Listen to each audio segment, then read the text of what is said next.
বিসমিল্লাহির রহমানির রহিম। আসসালামু আলাইকুম বন্ধুরা, কেমন আছেন? আশা করি ভালো আছেন। আমিও ভালো আছি। দেশ এবং দেশের বাইরের থেকে যারাই আমার এই ভিডিওটা দেখতেছেন তাদেরকে আমার রান্নাঘরে স্বাগতম। আজকে দেখাবো যারা রোজা থেকে একদমই ভাত খেতে পারেন না তাদের জন্য আজকে আমার নদীর চাপিলি মাছের সেহরির জন্য রেসিপি। আর আমি খুবই গুরুত্বপূর্ণ এবং খুবই একটা খুশির সংবাদ দেওয়ার জন্য চলে এসেছি আপনাদের মাঝে। সেটা হলো, চিঠিটা দেখে নিশ্চয়ই বুঝতে পারছেন, অ্যাডসেন্স লেটারটা চলে এসেছে। তো এটা আমার কাছে খুবই খুশির সংবাদ। তো এটা নিয়ে আজকে আমি আপনাদের সাথে কিছুটা গল্প করব, কথা বলবো। চলুন বন্ধুরা, দেখে নেওয়া যাক আমার ছোট মাছের চচ্চড়ির মূল উপকরণ।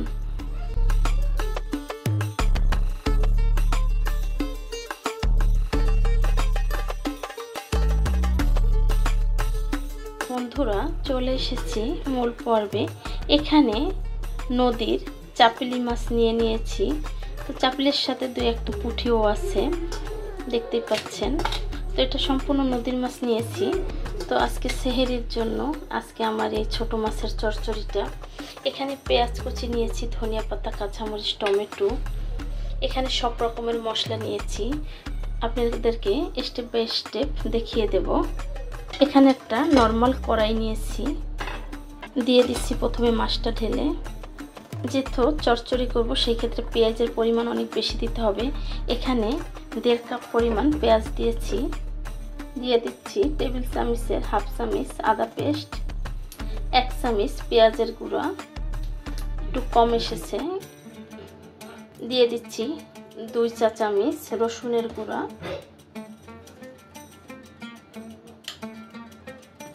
একটু আদার গুঁড়া দিয়ে দেব। আদা যেহেতু আমি পেস্ট দিয়েছি সেই ক্ষেত্রে 1/2 চামচ দিয়ে দিচ্ছি। দিয়ে দিচ্ছি ধনিয়া জিরার গুঁড়া 1 চা চামচ।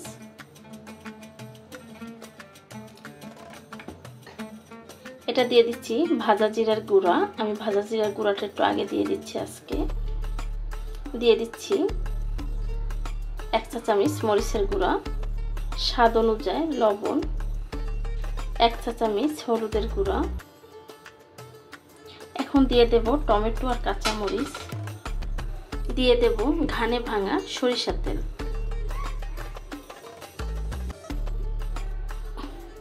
আমি বড় বোতল থেকে ঢেলেছি, যার জন্য আরও দিয়েছি সেটা দেখাতে পারিনি।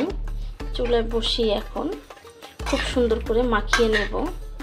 আমি চামচ দিয়ে মাখাচ্ছি, আপনারা চাইলে হাত দিয়ে মাখাতে পারেন।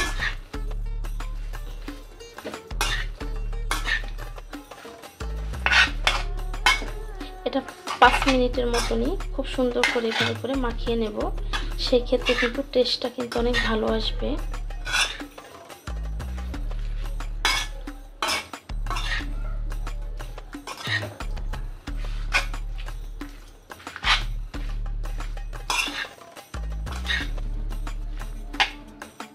মাখিয়ে নিলাম। এই পর্যায়ে আমি আদা বাটার যে বাটিটা ছিল সেটা দিয়ে একটু পানি দিয়ে দিলাম ধুয়ে।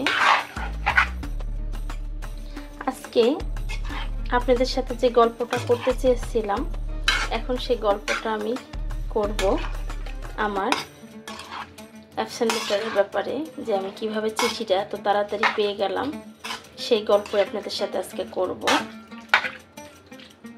এখন ঢেকে দেব। যেটা পুরো রান্নাটাই দমে করব, শুধু নামানোর সময় ধনিয়া পাতা দিয়ে দেব। অন করে দিলাম চুলা। প্রিয় বন্ধুরা, যে সুখবরটা নিয়ে আপনাদের কাছে আমি চলে এসেছি সেটা হলো, অনেক আগ্রহ, অনেক বড় স্বপ্ন সবারই এটা। তো এই অ্যাডসেন্স লেটারটা আমি কতদিন পর পেয়েছি সেটাই আপনাদেরকে বলবো।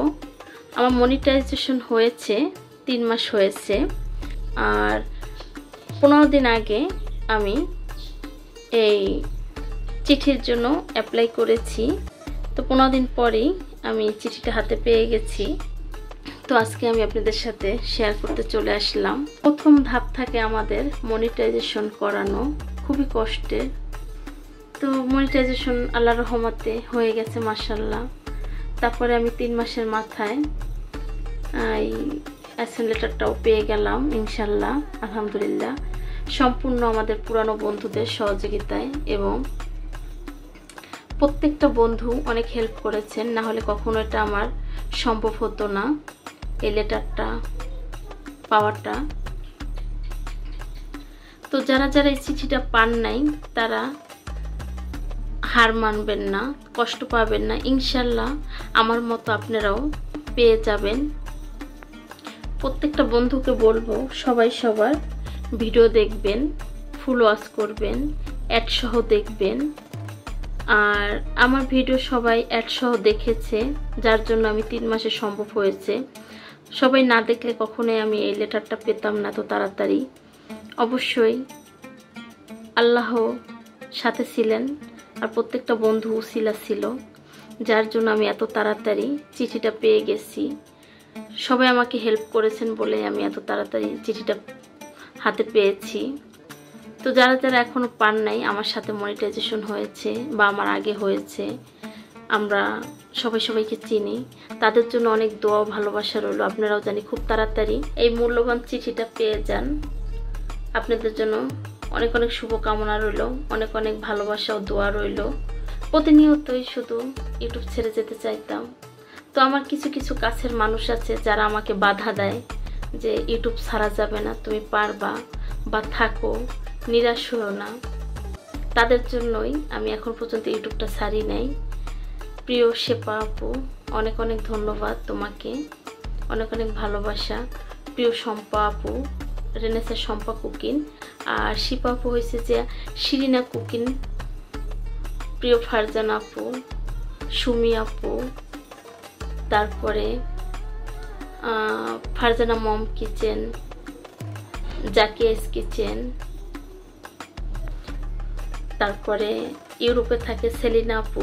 এরা আমাকে যেতে না করছে যে থাকো, কষ্ট করে দেখো। তো আমি ওদের জন্য এখন পর্যন্ত আমি ইউটিউবটা ছাড়ি নাই, এখনও অ্যাক্টিভ আছি। প্রিয় আসমা আপু, আমার রান্নাঘর আসমা আপু, সেও আমাকে বলছে তুমি পারবা, তুমি থাকো। তো সবার জন্য অনেক অনেক শুভকামনা রইল, সবাই এগিয়ে যান। যারা এখনও আমার জায়গায় আসতে পারেন নাই তাদের জন্য অনেক অনেক শুভকামনা রইল, ইনশাল্লাহ চলে আসবেন। আর যারা আমার অনেক উপরে চলে গেছে তারা আমাদের জন্য দোয়া করবেন, আমরা যেন আপনাদের জায়গায় আসতে পারি। মাসটা দেখে নেব। আমার অ্যাসেন্ট লেটারের কথা বলতে বলতে আমার মাসটা কিন্তু এই সাইডে সম্পূর্ণ হয়ে গেছে, বেশি নাড়া যাবে না, ভেঙে যাবে। এই পর্যায়ে একটু ধনিয়া পাতা দিয়ে দিচ্ছি, একটু নেড়ে নেব হালকা করে। আর একটু কাঁচামরিচ ছোট ছোট করে কেটে দিয়ে দিলাম, মনে হয়েছে যে একটু ঝাল কম আছে। তো প্রিয় বন্ধুরা, আজকে আমার ছোট মাছের রেসিপি এই পর্যন্তই। আমার রেসিপিটা যদি ভালো লেগে থাকে অবশ্যই লাইক দিয়ে ভিডিওটা দেখা শুরু করবেন, কমেন্টে জানাবেন কেমন হয়েছে আজকে আমার ভিডিওটা। তো আজকের রেসিপি এই পর্যন্তই। ভালো থাকবেন, সুস্থ থাকবেন। আসসালামু আলাইকুম, আল্লাহ হাফেজ।